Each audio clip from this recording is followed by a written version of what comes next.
Hey you guys, welcome back to my channel. It's Unapologetically Jen. Thank you for tuning in. Today I'm vlogging a little bit. We're talking about business. As you guys know, I'm in the process of starting my second business, which is like my fourth stream of income because I am on the road to 7 streams of income. So today I'm going to be talking about my journey so far with starting my online boutique. And at the end of the video, I'm going to give a few insider tips, a few business tips to those aspiring entrepreneurs who are interested in having a home-based business. All right, so stay tuned.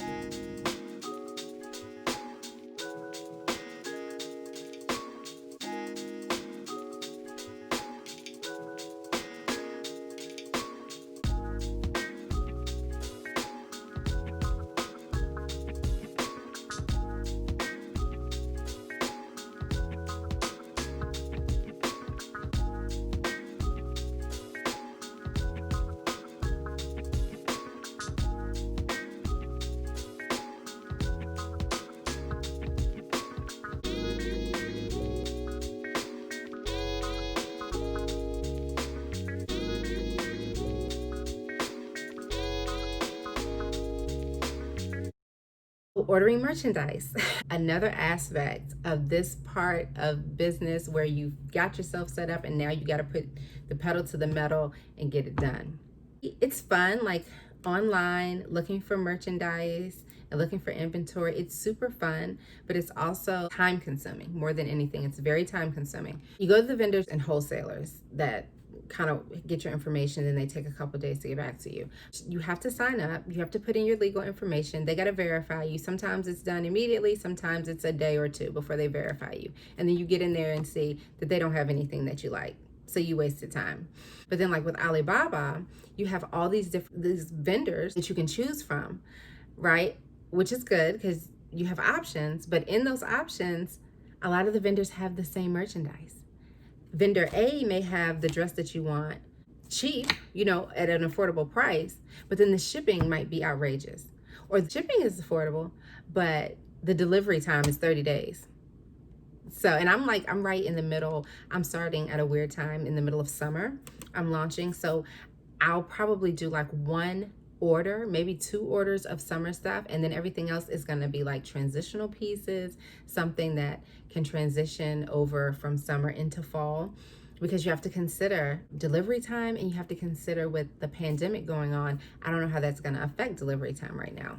And I've heard some horror stories, like this vendor has what you want and maybe they ship really fast, but maybe the cost is just astronomical, or they ship fast but the shipping cost is $100. So you have to stay within budget. You have to consider, I'm going to get my merchandise in 7 days, however the shipping is $100. So how much are you going to have to mark it up to be able to recoup all your money if you're paying $100 in shipping costs? And if you mark it up too much, okay, now it's not affordable. So people aren't going to shop with you. They're going to go over to this website or this place where it's more affordable. So all these things have to be taken into consideration. It's not just going online, picking your merchandise, picking the inventory that you want, and like Amazon, be here tomorrow because I got Prime, I don't have to pay. Boom. It's not like that at all. This stuff is coming from overseas 9 times out of 10. There are vendors in LA. I'll tell you right now, the LA vendors are much more expensive than the overseas vendors, but it depends on the kind of boutique you're trying to have. If you have a high-end boutique, honey, get your little stuff from LA because you can get it quicker, and then you can mark it up however you need to be able to recoup your money, and you're not going to have to pay that high shipping. So again, who is your target audience? How much can you mark these items up? And there are people still going to be willing to pay. There's a certain business mindset you have to be able to run a business, because you have to be practical. There's a numbers game involved.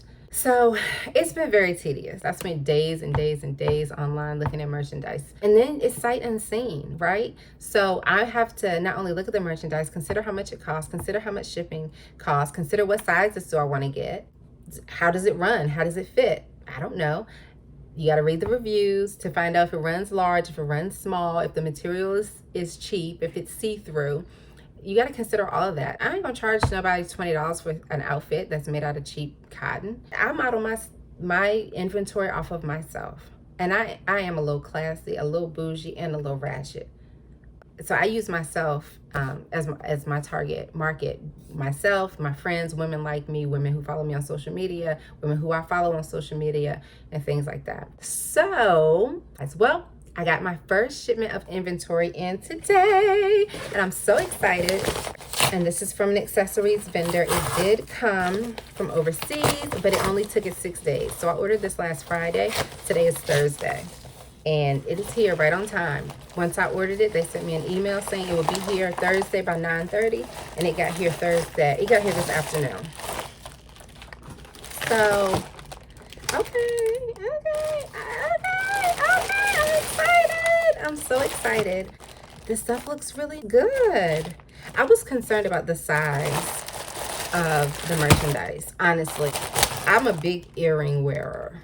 I like small earrings too. I like the little button earrings, but I'm kind of a big earring wearer. So I was kind of concerned that some of the stuff wasn't going to be, yeah, like these are one of the pieces I was so excited about when I saw it online.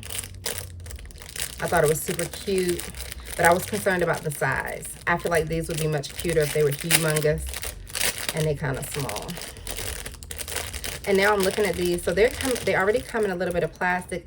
And they're not bad, actually. They're not bad at all. I was considering getting jewelry boxes for all my stuff. But now I'm like, do I want to do that?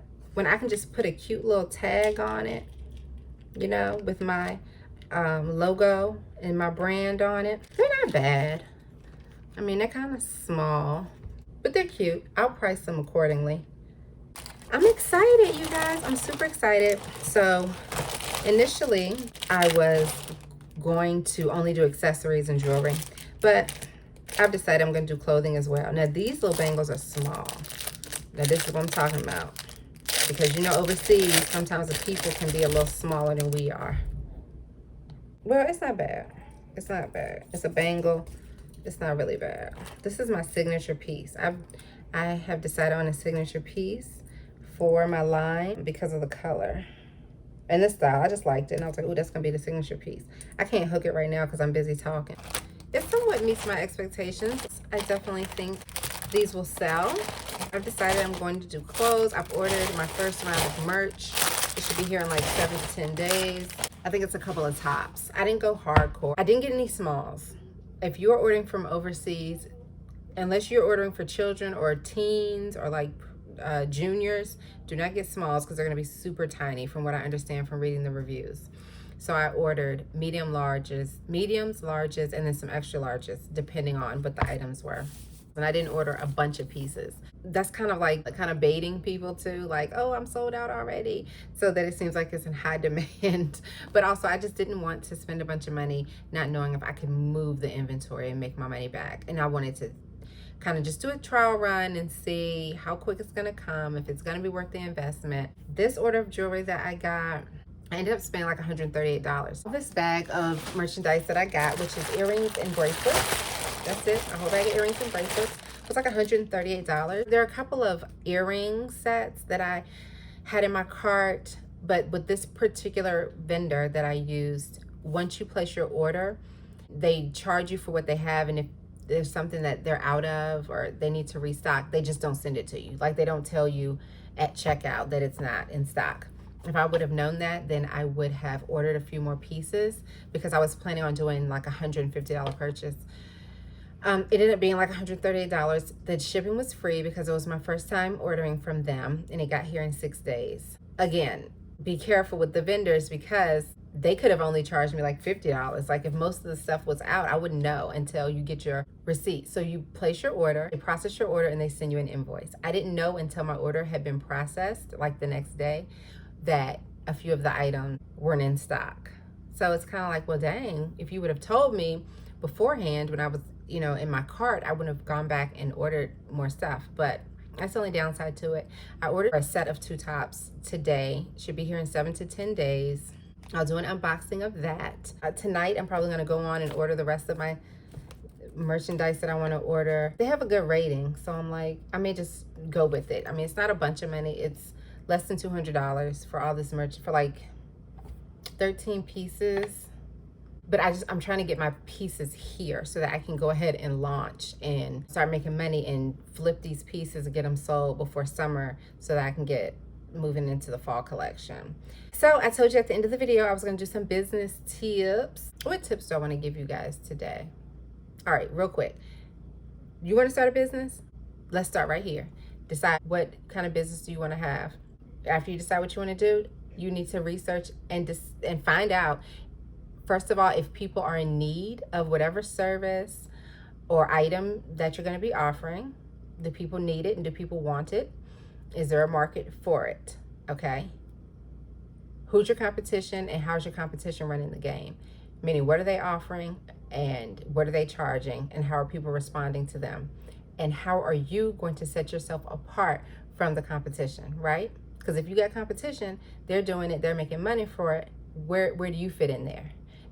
The market isn't oversaturated, but you got to bring your niche to it, right? So find out what you want to do, determine, is there a market for it? Who are your competitors? And how are you going to separate yourself from your competitors? After you determine that, business name. And you can go, in Virginia, it's the State Corporation Commission, the SCC website. And you can go on, right, and you can look up your intended name for your business and make sure that no one else already has that business name. Once you do that, you can fill out the application online for a single member LCC, limited liability corporation. You can do that online. You can get your EIN online. You can get your sales and tax certificate online, and then you'll be in business. All right, so those are your business tips today, but you need to start with figuring out what you want to do. Is there a market for what you want to do? And check out your competition, because if you can't line those three things up, you know, you're trying to start a business right now. You can have a great idea, but it may not be a market for it. You can have a great idea that there's a market for, but the market really truly may be oversaturated. So do your research, right? And start there, and then go ahead and get your business name, get yourself legal, and we'll pick it up on the next go round with more business tips. Thank you for tuning in to Unapologetically Jen. Peace, y'all.